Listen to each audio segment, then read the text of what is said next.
Bueno, vamos a empezar entonces con esta segunda semana del taller de trombosis y hemostasis, que en esta oportunidad es sobre trombosis venosa y cáncer. Bien, bueno, los objetivos de esta semana son conocer las fases patogénicas de la enfermedad tromboembólica venosa en pacientes con cáncer y conocer las medidas profilácticas y terapéuticas de enfermedad tromboembólica venosa implementadas en los pacientes con cáncer. La bibliografía recomendada, como saben, bueno, tenemos los temas de patología médica, el Departamento Básico de Medicina y material en la plataforma EVA. Bien, y como punto de partida vamos a empezar con una viñeta clínica. Es un paciente de 66 años, de sexo masculino, afrodescendiente, con antecedentes personales, es un hipertenso, tabaquista, bronquítico crónico, no EPOC y obeso.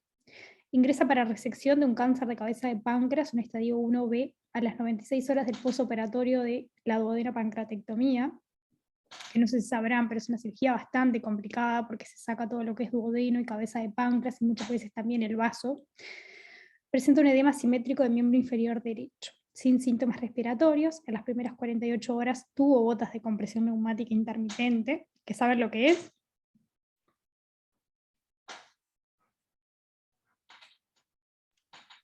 Puede ser que la bota es como un tratamiento, lo digo medio a lo indio, ¿no? Pero como que ayuda a bombear mejor y ayuda al retorno venoso en la pierna. Exacto. Es como algo profiláctico que se utiliza sobre todo en estos posoperatorios y en posoperatorios que son complicados en cuanto al riesgo de tromboembolia, para generar como un mecanismo de prevención.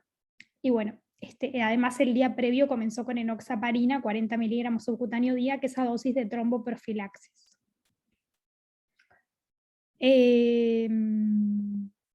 Bien, bueno, de la paraclínica se destaca un filtrado glomerular normal, una hemoglobina de 11 con 11 gramos por decilitro, plaquetas de 120.000, glóbulos blancos de 13.000 con 10.000 neutrófilos.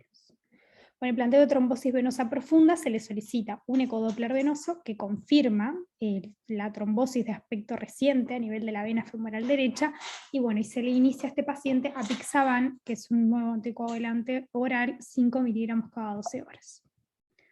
Entonces, bueno, a ver, ¿cómo clasificarían esta trombosis en este paciente?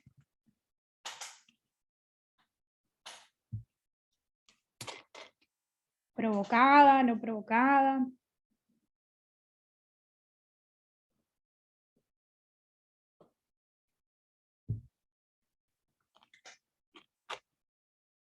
O bueno, ¿qué les parece?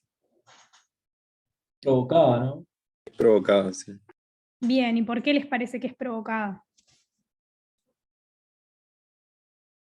El cáncer, o sea, el paciente oncológico tiene riesgo de trombo por el mismo cáncer y por la cirugía, ¿no?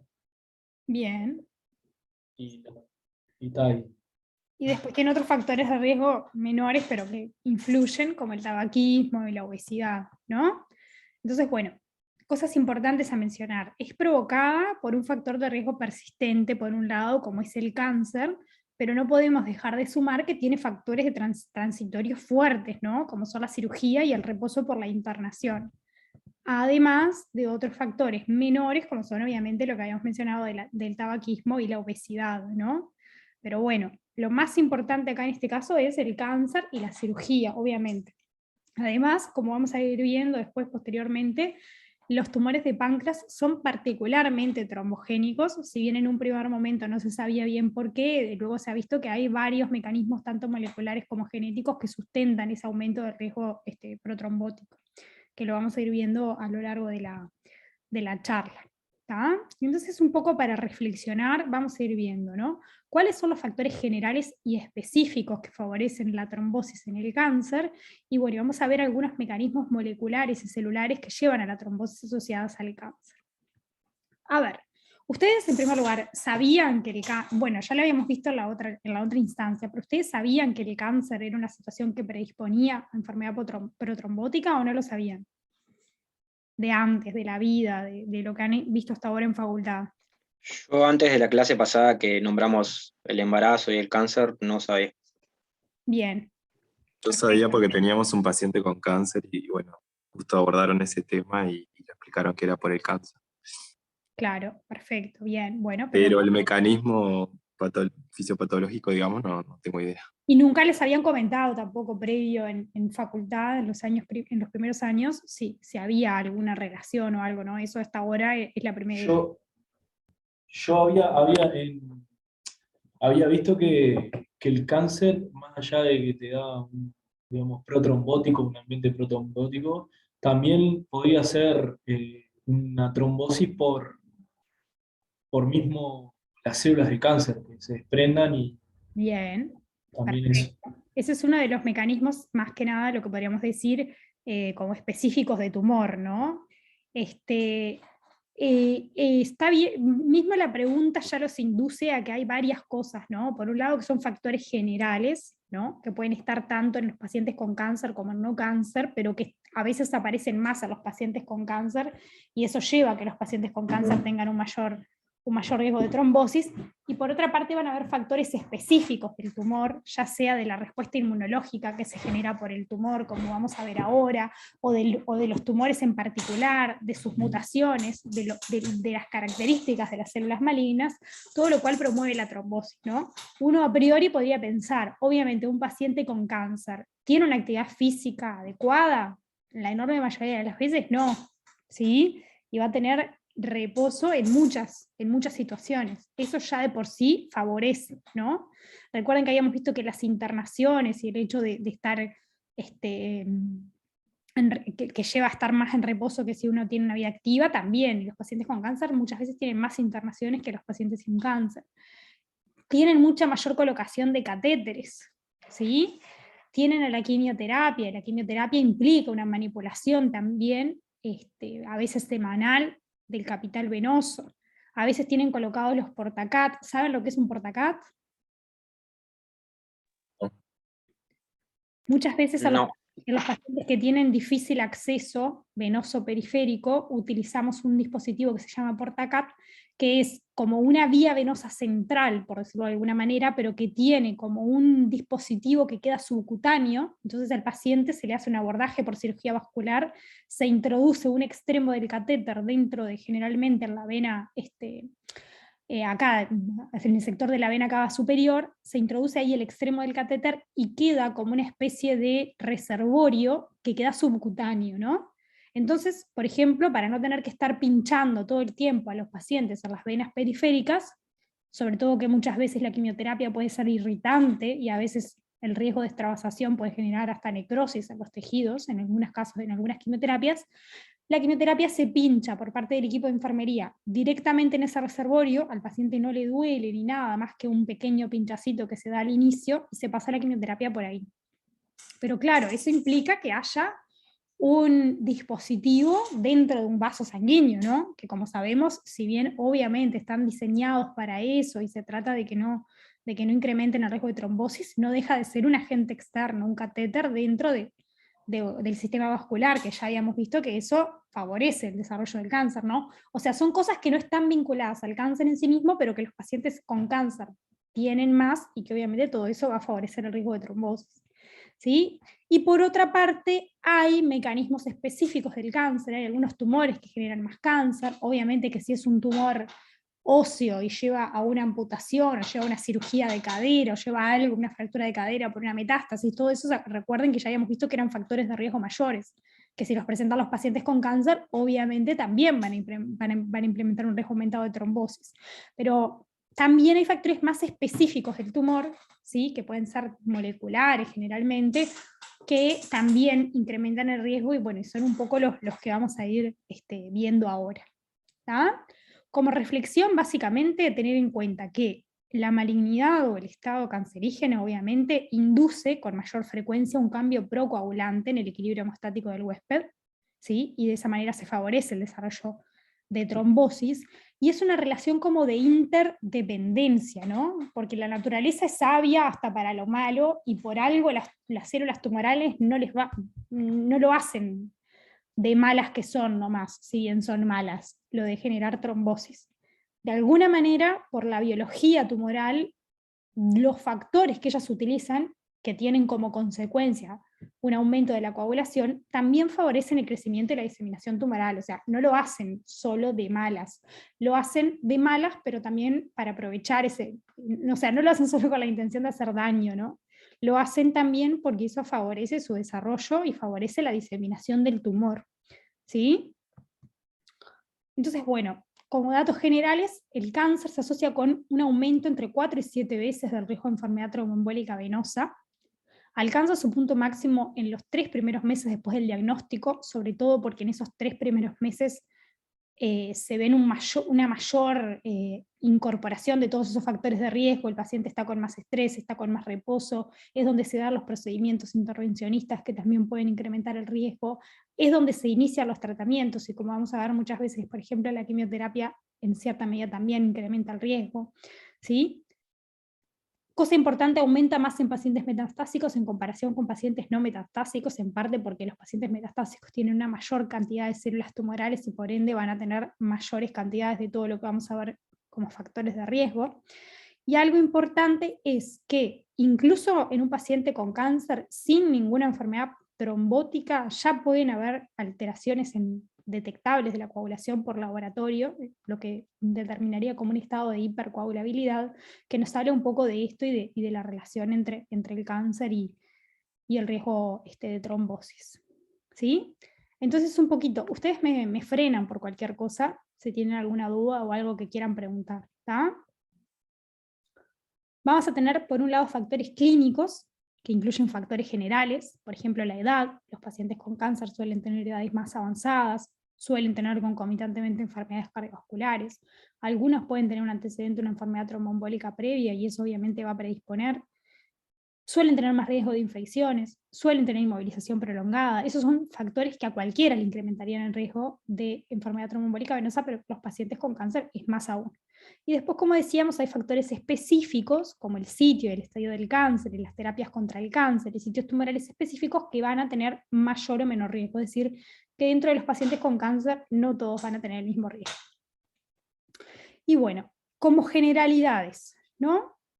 Por un lado, las células tumorales pueden activar el sistema hemostático del huésped de muchas formas que vamos a ir viendo, pero que puede incluir la liberación de micropartículas, el estímulo de un estado procoagulante en el endotelio, como vemos acá también por expresión de distintas proteínas procoagulantes, aumenta la expresión de factor tisular por parte de las células tumorales, e inducen también la mayor liberación de factor tisular por otras células colindantes.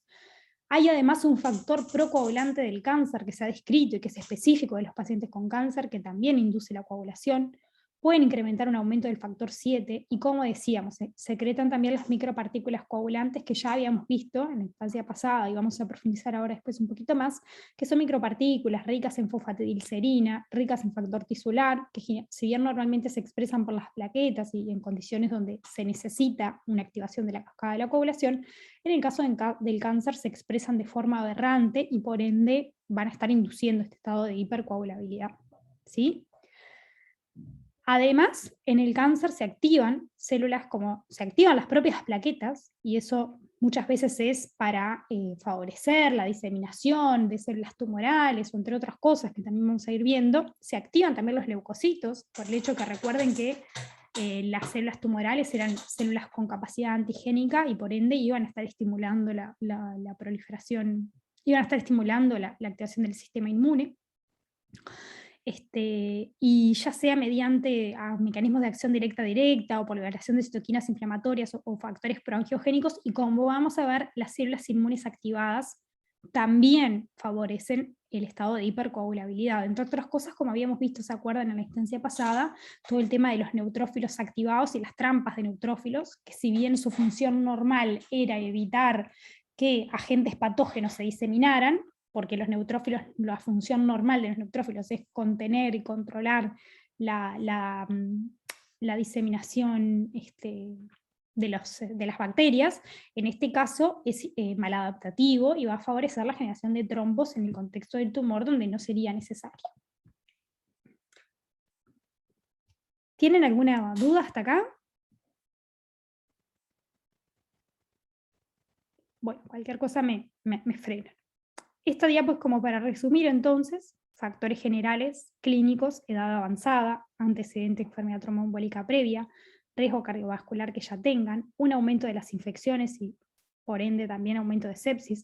Muchas veces los pacientes con cáncer tienen elementos de obesidad, en parte sabemos que para el cáncer de colon, para el cáncer de mama, para el cáncer de páncreas, la obesidad constituye un factor de riesgo, si bien muchas veces se ven adelgazados los pacientes por la enfermedad, igual de todas maneras la obesidad en estos pacientes también es un factor de riesgo.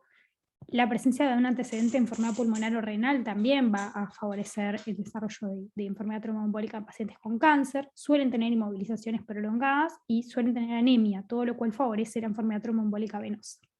Por otra parte, los pacientes con cáncer, de forma general, pueden tener un alto recuento de leucocitos, de plaquetas, pueden tener trombofilias, y todo eso va a incrementar también el riesgo. Y vamos a ver después también que hay diferencias en cuanto al riesgo de trombosis en el grupo AB0, y por ende, dependiendo del grupo sanguíneo que sean, también van a tener un mayor riesgo de tener enfermedad tromboembólica venosa.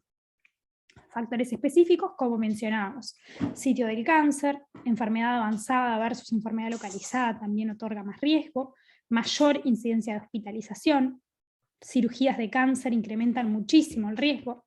Los tratamientos, ya sea con quimioterapia, con hormonas o con antiangiogénicos o con distintos biológicos, también incrementan el riesgo. Muchas veces se utilizan agentes estimulantes de la eritropoyesis por la anemia y eso también incrementa el riesgo de trombosis en los pacientes con cáncer, por eso muchas veces los evitamos y tenemos mayor tolerancia y permitimos que los pacientes tengan niveles de anemia que en otras situaciones se transfundirían o se darían en factores estimulantes de colonia. Las transfusiones de sangre también incrementan el riesgo de enfermedad tromboembólica venosa, y la presencia de vías venosas centrales, entre ellas los portacat, como mencionábamos, también van a incrementar el riesgo. Y por último, como factores específicos, y es una de las cosas que más vamos a analizar al final, todas las propiedades protrombóticas que tienen las células tumorales, que están justamente como que en la base última de por qué los pacientes con cáncer tienen mayor riesgo tromboembólico. Entonces, de los factores generales, bueno, ya eso queda un poco repetitivo, pero por lo menos después les queda también para que estudien en la presentación, son comunes a todos los pacientes, ya sean con o sin cáncer, ya los repetimos. De los factores biológicos, sabemos que las hiperplaquetosis y las neutrofilias, ya sea en pacientes con cáncer o sin cáncer, pero en pacientes con cáncer en particular, están asociados con un mayor riesgo de trombosis, y además hay múltiples trabajos en los cuales se ha visto que una mayor presencia de neutrófilos en sangre periférica, o sea, las neutrofilias, constituyen un mal pronóstico para el cáncer, ya sea porque pueden ser indicios de una respuesta inmune agotada, o por, en cierta medida, que aumentan el riesgo de trombosis, y el riesgo de la trombosis en los pacientes con cáncer muchas veces acarrea un mal pronóstico. El uso de factores estimulantes de colonias de granulocitos, que muchas veces se los damos para prevenir la quimioterapia, pero que también es producido por muchos tumores y que está presente en la circulación, puede también contribuir a aumentar esta neutrofilia, a inducir su activación, lo cual también se asocia con un riesgo de trombosis.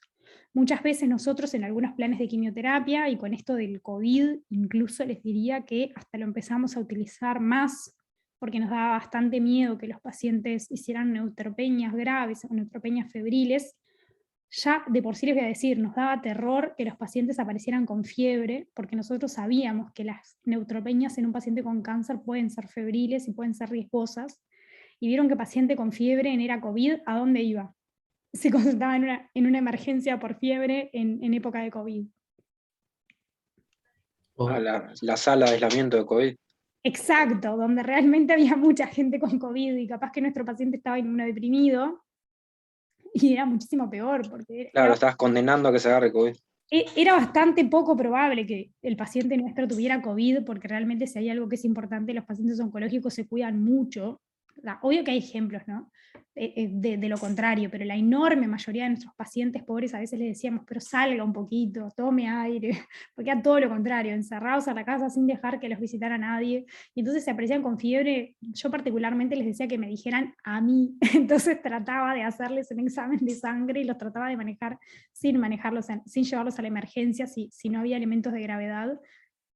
para tratar de evitar esas cosas justamente, porque me parecía que si iba a la emergencia iba a ser 100 veces peor. Pero bueno, eso llevaba a que utilizáramos muchas veces factores estimulantes de colonias para que no hicieran neutropenias, pero claro, tener en cuenta de que eso puede aumentar el riesgo de enfermedad tromboembólica venosa, ¿no? Y sumado al reposo y sumado a todas las otras cosas, puede ser complicado. Bien, bueno, esto se los dejo nomás como un dato, pero hay modelos que han estudiado, ¿sí?, que la trombocitosis, sobre todo cuando hay plaquetas mayores a 350.000 o leucocitosis, ¿sí?, mayores a 11.000, previa al tratamiento, junto con el sitio de cáncer, ¿no? O sea, son modelos que generan escalas o, no me sale ahora el nombre, sí, escalas como continuas que te van determinando que a mayor nivel de leucocitos, a mayor nivel de trombos, en función del sitio de cáncer, en función de otras características, el riesgo de trombosis que tiene el paciente, y eventualmente uno puede tomar la decisión de anticoagular o no, de isocoagular o no, ¿no? O sea, hacer tromboprofilaxis. La anemia también se asocia, la obesidad, han sido variados por muchísimos estudios, ¿sí? O sea que son factores que son importantes. El paciente que tenga todo lo anterior y además sea obeso es otro factor de riesgo. Y bueno, con respecto al grupo sanguíneo, como le decía, sobre todo los A y los B, dentro de los A particularmente el A1, son los que se han asociado, ¿no? Hay un estudio, por ejemplo, que mostró que los tipos no cero, o sea, los A y los B, tienen un 30% más de riesgo de enfermedad tromboembólica venosa, ¿sí? Muchísimo mayor que los pacientes con grupo de sangre cero u O, que vieron que de todas maneras son los menos frecuentes. Eso va un poco por la capacidad antigénica de los propios antígenos que determina el sistema B0, que pueden cambiar la viscosidad de la sangre y por ende aumentar o disminuir el riesgo de tromboembolia. ¿Alguna duda hasta acá? ¿De los factores generales? Bien, entonces pasemos a los factores específicos que, como decíamos, son exclusivos del cáncer, ¿sí? ¿Qué tumores tienen más riesgo? Bueno, se ha visto que, por un lado, los glioblastomas, que son los principales tumores primarios del sistema nervioso central, tienen mucho riesgo de trombosis. Las neoplasias hematológicas, muchas, sobre todo teniendo en cuenta de que lo que hacen es aumentar las células de la sangre, por ende es lógico que todo eso genere un aumento del riesgo tromboembólico. Y dentro de los tumores sólidos, los tumores de páncreas son muy trombogénicos, los tumores gástricos también. Dentro de los ováricos, algunos subtipos específicos, no todos, pero también son de los que generan riesgo. Y lo mismo, bueno, en menor cantidad, útero, pulmón y células renales, ¿sí? Pero páncreas y algunos tumores ováricos son como los que están por allá arriba en cuanto al riesgo, además de los cerebrales, sobre todo los glioblastomas, ¿sí? Entre las neoplasias hematológicas, mielomas, porque recuerden que los mielomas, capaz que no lo saben, todavía no lo han visto, pero los mielomas tienen un aumento de liberación, es una neoplasia asociada a las células plasmáticas o células B, y tiene un aumento de la liberación en sangre de anticuerpos o proteínas similar anticuerpos. Por ende hay una gran cantidad de proteína en sangre, que eso también aumenta la viscosidad y por ende aumenta el riesgo de enfermedad trombótica. Y en los linfomas, porque hay una gran cantidad de linfocitos, y obviamente, como vamos a ver, los linfocitos también tienen un rol fundamental en la patogenia de la trombosis, y por ende también tienen un mayor riesgo. Como decíamos, metastásico sobrelocalizado, más riesgo. El periodo inicial del diagnóstico, más riesgo, sobre todo porque es cuando se dan mayor cantidad de maniobras.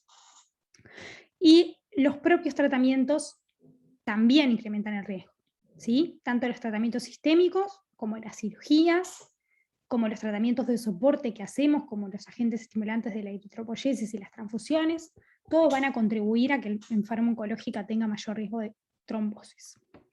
¿Qué pasa con el tema de la quimioterapia? ¿No? La quimioterapia, por un lado, genera un daño en los tumores, porque mata células, hace morir células por apoptosis de las células tumorales y de las que están proliferando, y ya de por sí, por eso, aumenta la liberación de productos de muerte celular en sangre y todo lo demás, y ya por sí, por eso, el inicio de la quimioterapia puede generar un riesgo. Hemos tenido pila de casos, y a veces los que más uno recuerda obviamente son los casos nefastos, ¿no? Porque recuerdo cuando estaba en uno de mis primeros años. Por suerte yo no lo conocía al paciente, pero sí recuerdo de los compañeros míos que lo vivieron, que fue terrible. Un paciente con un cáncer de testículo que se le estaba haciendo una quimioterapia adyuvante, o sea, iba a marchar bien en un 99% de los casos, ¿no? Se le hizo esta quimio para disminuir el riesgo de recaída. Y el paciente hizo un TEP y murió después del primer ciclo, o sea, fue devastador. Obviamente que son cosas que están previstas y que cuando los pacientes firman los consentimientos informados para hacerse la quimioterapia saben que estas cosas pueden pasar, pero claro, cuando pasan, si bien son poco frecuentes, es como las muertes en el acto intraoperatorio, ¿no? Los que mueren por alguna falla de anestesia o algo. No debería pasar, a la enorme mayoría de la gente no le pasa, pero cuando pasa es tremendo, y bueno, tener en cuenta eso, ¿no? Que el inicio de la quimioterapia puede favorecer por varias cosas el riesgo protrombótico, ¿no? Ya sea por un lado por la liberación de citoquinas, por la generación de productos tumorales que van a la circulación y que afectan, ya sea también porque tienen una interacción con el endotelio y hacen que se pierdan las propiedades antitrombóticas en el endotelio, ¿sí? Todo eso está asociado justamente con que la quimioterapia puede dar un mayor riesgo trombótico. Además, se ha visto que hay una sobreexpresión del factor tisular, una mayor exposición de la fosfatidilcerina de la membrana celular y una liberación de micropartículas procoagulantes, tanto por las células tumorales como por las células nuestras propias. Y además, como decíamos, hay colocación de vías venosas, etcétera, todo lo cual, obviamente, intrincado se relaciona con este aumento del riesgo trombótico en pacientes que van a recibir quimioterapia. Que obviamente si la enfermedad es avanzada es mayor el riesgo, pero bueno, en los casos obviamente en que no es avanzada y sucede, duele mucho también. Bien, otras cosas que pasan en el cáncer y que vamos a ir profundizando, ¿no? Y el riesgo protrombótico. Como decíamos, las células tumorales pueden liberar micropartículas con factor tisular o con factor coagulante o con heparanasa, que ahora vamos a ver bien qué es lo que hacen, y todo eso favorece el riesgo protrombótico, ¿tá? Porque por un lado tenemos procoagulantes y por otro lado inhibidores de la coagulación, de la anticoagulación, entonces por eso se inhiben los inhibidores y se promueven los promotores y todo eso va a ser un incremento del riesgo trombótico. Hay activación de plaquetas, de células endoteliales y de leucocitos, todo lo cual incrementa el riesgo protrombótico, ya sea por las trampas extracelulares de neutrófilos que vimos el otro día y que después vamos a ver un poquito más, o por la exposición de factor tisular activado que desencadena la activación de la cascada de la coagulación, por inhibición de los inhibidores, entonces por ende como que todo se termina perpetuando, ¿sí? La activación de las células sanguíneas, plaquetas, leucocitos y células endoteliales también tiene un rol fundamental. Y es importante tener en cuenta por qué las células tumorales hacen esto, como les decía, porque no es que las células tumorales quieran generar trombos, ¿sí? Van a hacer esto porque en medio de todo esto se liberan citoquinas inflamatorias, proangiogénicas y factores estimulantes del crecimiento, como pueden ver acá abajo, que van a promover el tumor, van a promover el crecimiento del cáncer, van a promover la vascularización tumoral, y todo eso le sirve al tumor para poder seguir avanzando, ¿no? Entonces, como que el riesgo protrombótico sería como un efecto colateral de todo esto que las células malignas hacen para poder promover su crecimiento. Acá les resumo entonces lo que ahora vamos a ir analizando, que se veía en la historia en la diapositiva anterior. Las células tumorales liberan proteínas procoagulantes, liberan micropartículas con factor tisular y factor coagulante relacionado al cáncer, liberan y producen factores de la coagulación y proteínas, y también interactúan con las proteínas de la fibrinólisis inhibiéndola, y por ende todo eso lleva a este aumento del riesgo de coagulación relacionado con el cáncer. ¿Tá? ¿Qué proteínas procoagulantes liberan las células tumorales? Bueno, una de las más importantes y la mejor caracterizada es, como veíamos, el factor tisular, ¿sí? Se ha visto, hay estudios que demuestran que los tumores más agresivos, o aquellos que tienen un patrón mayor de agresividad, tienen mayores niveles de expresión del factor tisular. ¿Se acuerdan que habíamos dicho que los gliomas del sistema nervioso central o los tumores pancreáticos eran de los más procoagulantes, y se ha visto que estos tumores tienen niveles altos de expresión de factor tisular, ¿sí? Y que a su vez se correlaciona con el grado de malignidad y también con el grado de vascularización. Entonces, por eso nuevamente les digo, ¿no? Lo expresan para poder vascularizarse mejor, ¿sí? Pero lamentablemente, como lo liberan a nivel de sangre, eso incrementa el riesgo de trombosis.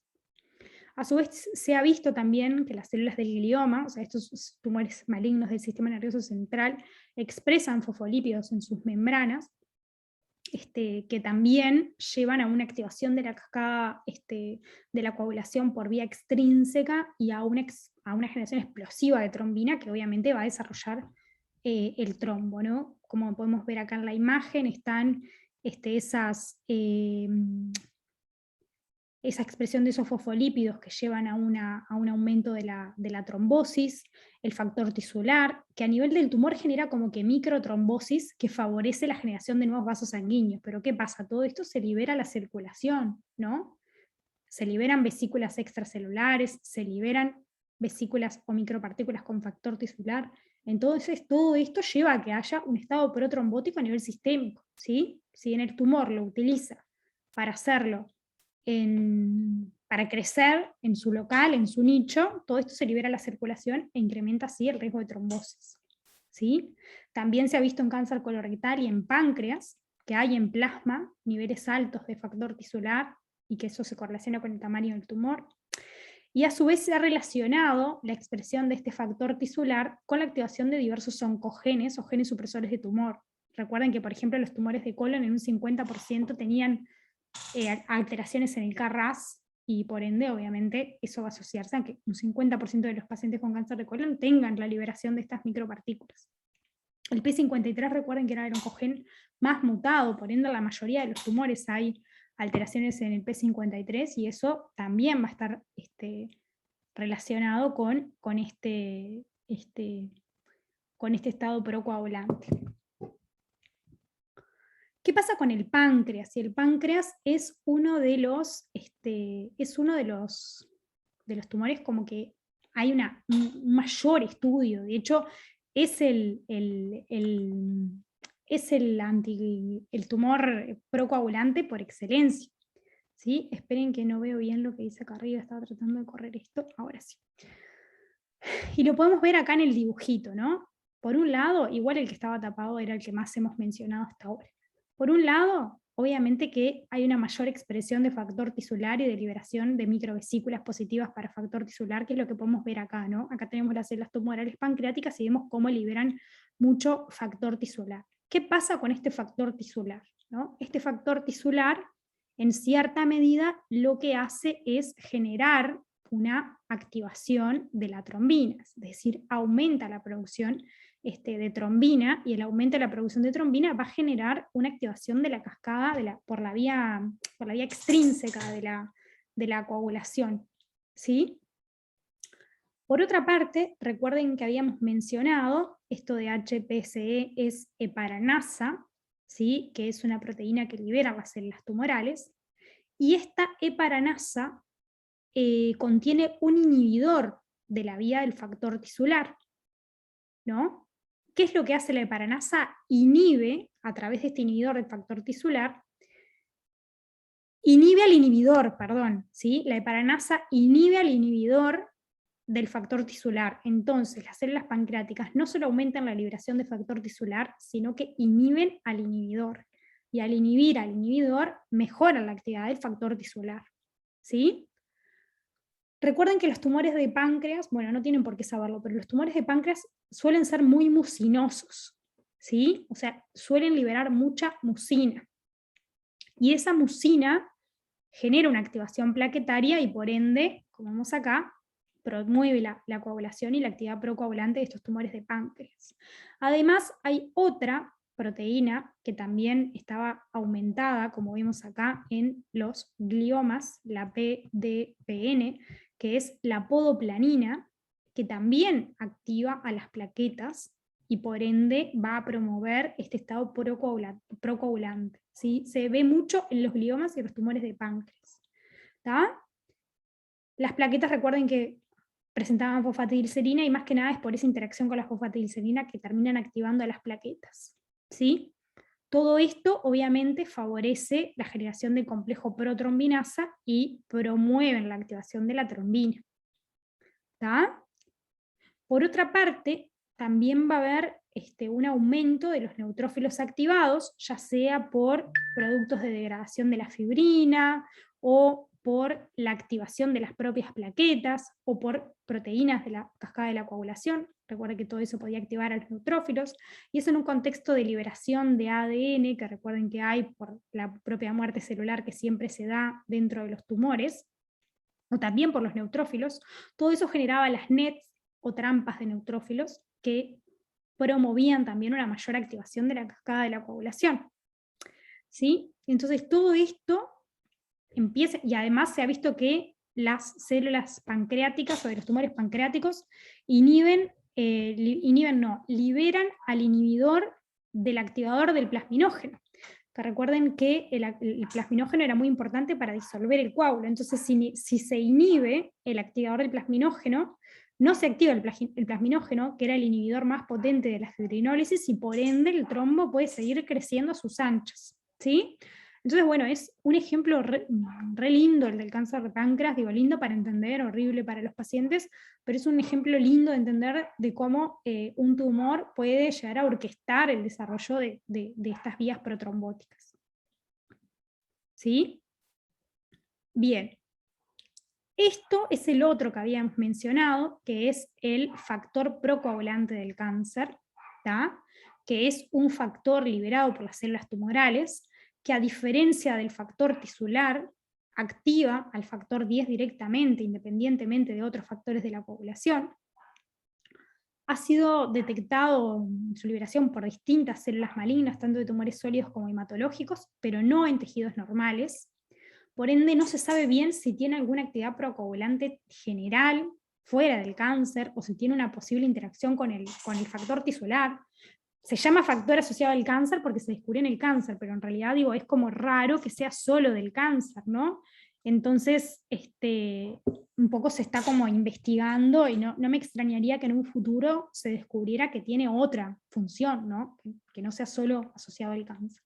Pero bueno, por ahora se ha descrito, y tiene actividades muy similares al factor tisular en lo que es el orquestar la cascada de la coagulación, pero un poco independiente del resto de los factores, o sea, tiene como una actividad un poco más independiente. Esta me la había salteado, pero es que obviamente recuerden que en el cáncer hay un estado proinflamatorio y un estado de estrés oxidativo, y eso también se asocia con un aumento de la coagulación, ¿sí? Aumentan también la producción de factor tisular, no solo por las células tumorales, sino también por las plaquetas y por otras células del sistema inmune. Por ejemplo, las células endoteliales y los monocitos y macrófagos no expresan el factor tisular en condiciones normales, pero en el contexto de un medio proinflamatorio, como puede verse en el tumor, lo empiezan a expresar. Y bueno, y acá un poco resumiendo lo que ya habíamos dicho, no es que las células lo hagan de malas que son malas, pero no lo hacen solo por maldad pura, lo hacen por maldad, pero para tratar de obtener un beneficio propio, que en parte es potenciar la neovascularización del tumor, ¿sí? Es esa propiedad que tiene todo lo que es la vía procoagulante de regular la neovascularización del tumor, lo que hace que exista este vínculo entre el riesgo de trombosis en cáncer, la inflamación y la trombosis y el crecimiento y metástasis del tumor, ¿sí? Bien, habíamos mencionado a la heparanasa también, ¿sí? Que es algo que es fundamental para la invasión y la capacidad metastásica, o sea, el tumor la expresa por eso, porque le permite ayudar a extravasar células tumorales y que después puedan en los nichos metastásicos colonizar y dar metástasis. Es una proteasa que escinde el heparansulfato de la matriz extracelular, expresada por plaquetas, glóbulos blancos activados, y también en la placenta, o sea que tiene un rol fundamental en el feto y en el desarrollo fetal.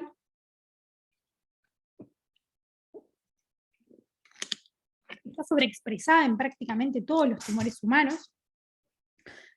Ayuda, como decíamos recién, con la diseminación tumoral y las metástasis, en parte porque permite remodelar el espacio extracelular, ¿sí? Y permite liberar factores de crecimiento endotelial vascular, el factor fibroelástico, que son todos factores que pueden ayudar a degradar la matriz y potenciar la migración y la proliferación de las células tumorales, además de promover la vascularización. Y bueno, tiene la particularidad de que aumenta el factor tisular, que es como un rol clave en todo esto de la anticoagulación y el cáncer, interactúa también con el inhibidor del factor tisular, y todo esto hace que se genere un riesgo protrombótico. ¿Tá? También activa directamente la vía extrínseca de la coagulación, y eso también promueve la trombosis.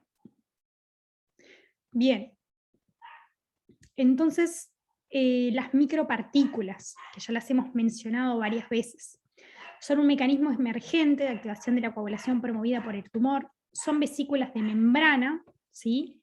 Pedacitos de células tumorales, de membrana plasmática liberados, que van a tener lípidos, proteínas, ácidos nucleicos, que son liberados virtualmente por todo tipo de células sanguíneas, pero principalmente por las células tumorales.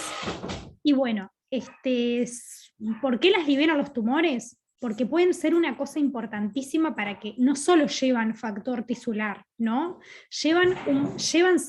Pueden llevar algunos factores, citoquinas, quimioquinas, que muchas veces se ha estudiado y se plantea que hasta podrían llegar a ir sembrando lo que sería el nicho metastásico, el nicho premetastásico. O sea, van preparando distintos lugares en el resto del organismo para que después, cuando vayan las células tumorales, puedan ir y colonizar, ¿sí? Básicamente ese es como el rol por el cual, las células tumorales liberan estas micropartículas.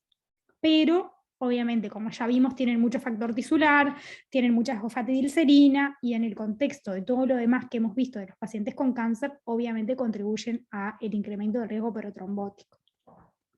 ¿Está?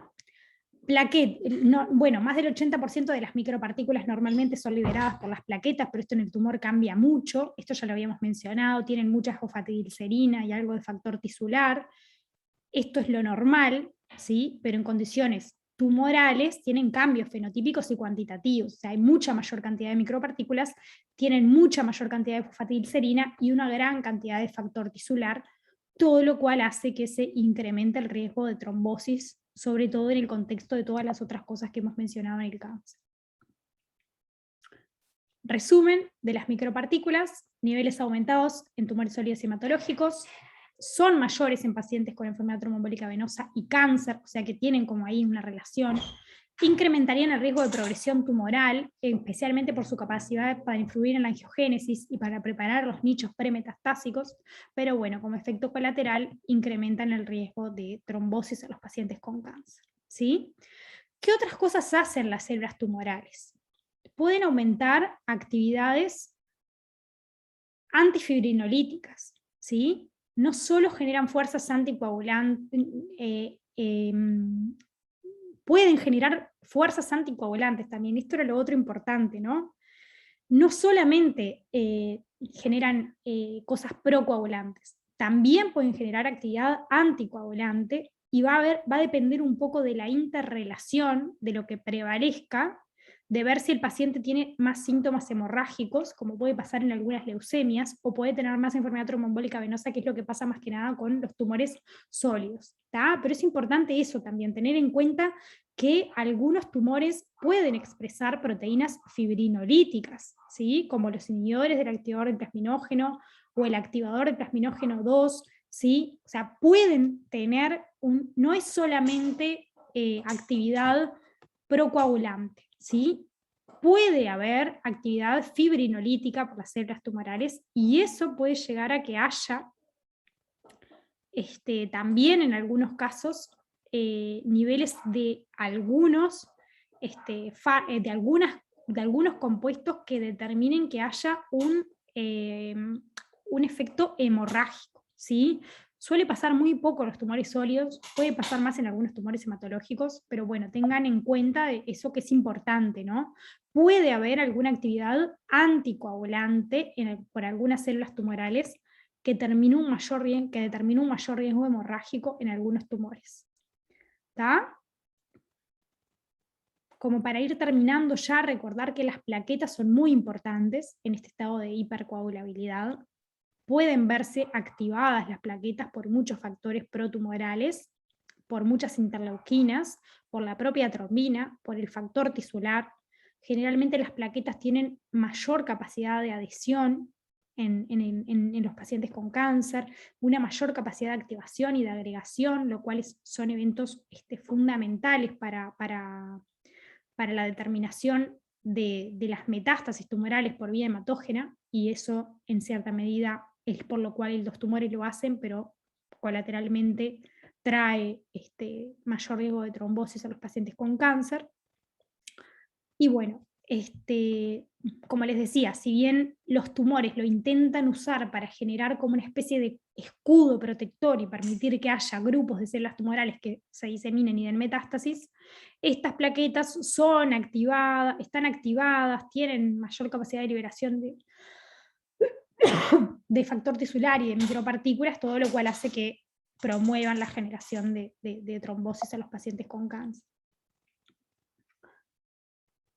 Bueno, a la podoplanina ya la habíamos mencionado, ¿sí? Que está presente en muchas células tumorales, induce la agregación plaquetaria en condiciones normales, y básicamente es usada para esto, ¿no? Como para tratar de que las células tumorales puedan sobrevivir a la circulación y escaparse del sistema inmune, ¿sí?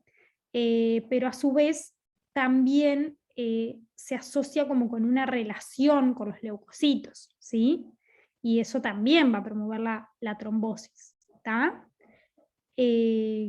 Como resumen, las plaquetas pueden promover la trombosis en los pacientes con cáncer, ya sea por activar la cascada de la coagulación, que genera mayor riesgo de trombina, porque tienen mayor fosfatidilcerina, lo cual promueve la formación de coágulos, y además por su capacidad de liberar moléculas procoagulantes, como por ejemplo esta podoplanina, que contribuye al depósito de fibrina y a la formación de microtrombos. Y por último, como decíamos, los leucocitos, que frecuentemente están elevados a los pacientes con cáncer por este incremento de la respuesta inmune que podemos ver en los mismos, circulan en un estado activado. Y bueno, recuerden que los neutrófilos activados liberaban muchas enzimas, morían, tenían niveles altos de factor tisular, interaccionaban con el sistema endotelial generando un sistema endotelial procoagulante, y bueno, y podían promover estas NET o trampas extracelulares de neutrófilos que se formaban por mezclas de ADN, ya sea tumoral como de los propios neutrófilos muertos, con plaquetas, y activando la cascada de la formación, formando trombos, los cuales, bueno, incrementan el riesgo trombótico en estos pacientes con cáncer, ¿sí? El endotelio, ya vimos, por ejemplo, la quimioterapia lo podía afectar, pero es importante tener en cuenta que también las células tumorales pueden afectar el endotelio, promoviendo un estado activado del endotelio y procoagulante, protrombótico. Además, en el cáncer, las especies reactivas del oxígeno, ya sea liberadas por el tumor o por los neutrófilos activados, todo eso va a generar un estado procoagulante que va a promover la trombosis a los pacientes con cáncer. Y bueno, esto es algo más bien bastante reciente, pero bueno, es importante saber que hay muchos de los genes que están vinculados al cáncer, como vimos acá, RAS, EGFR, MET, ER2, ¿sí? O genes supresores de tumor, como el PTEN o el P53, que se ha visto que incrementan la formación de factor tisular, incrementan la formación de micropartículas, de factor 8, el factor 7 de la coagulación, de los inhibidores del factor tisular, y también en algunos casos que promueven al inhibidor del activador del plasminógeno, la COX-2 que genera mucho estrés oxidativo, la heparanasa, ¿sí? Y todo eso, en cierta medida, si bien lo hacen con un intento de promover el crecimiento de la proliferación del tumor, van a estar en esta interrelación oscura y recíproca que hay con el estado protrombótico, ¿sí? Como mensaje final, recordar que la trombosis asociada al cáncer es un problema clínico importante, ya que los eventos trombóticos incrementan la morbilidad y la mortalidad de los pacientes con cáncer, Están aumentando los conocimientos sobre estos mecanismos de hipercoagulabilidad que predisponen a complicaciones trombóticas, y esto no solo se traduce en una mejor comprensión de la patogenia, sino que también potencialmente en un futuro nos permitirá ayudar y diseñar estrategias potenciales para tratar o prevenir la trombosis asociada al cáncer. Es importante tener en cuenta este último descubrimiento que mencionábamos, de que muchos de estos eventos pueden ser impulsados genéticamente. Es importante ver que capaz que hay mecanismos de activación de la coagulación que se podrían afectar o alterar, y que esto también podría ser beneficioso para la alteración del tumor por esta relación de reciprocidad que veíamos hoy.